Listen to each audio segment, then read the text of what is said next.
જ્યારે અન્ય સમાચાર તરફ મોડાસાના મોહનપુરા કંપા ગામમાં વીજ લાઇનમાંથી તણખા જરવાથી ખેતરમાં મોટી દુર્ઘટના સર્જાઈ। અહીં આગ લાગવાનો મામલો સામે આવ્યો છે।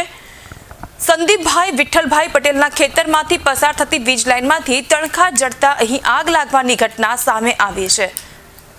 મોડાસાના મોહનપુરા કંપા ગામની આ ઘટના છે કે જ્યાં એક ખેતરમાં વીજ લાઇનમાંથી તણખા જડતા આગે વિકરાળ સ્વરૂપ ધારણ કર્યું હતું। ખેતરમાં લણણી કરીને ખડા રાખેલા 150 મણ દિવેલાના પાક આગમાં બળીને સ્વાહા થઈ ગયો। આ ઉપરાંત ઘઉંના ભૂસાને પણ આગ લાગતા અંદાજિત 25,000 રૂપિયાનું વધારાનું નુકસાન પહોંચ્યું છે। ઘટનાની જાણ થતાં મોડાસા નગરપાલિકાની ફાયર ટીમ તાત્કાલિક ઘટના સ્થળે પહોંચી હતી। ફાયર ટીમે આગ પર કાબુ મેળવ્યો હતો, પરંતુ ત્યાં સુધીમાં તો મોટા ભાગનો પાક બળીને રાખ થઈ ગયો હતો।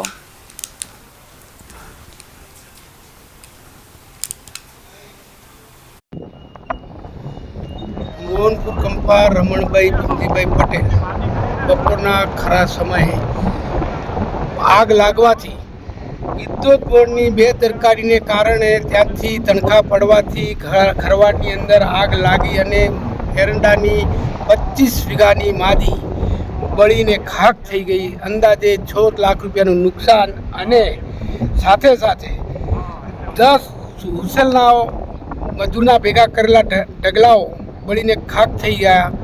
એ પણ અંદાજે 25,000 થી 50,000 રૂપિયાનું એ નુકસાન છે।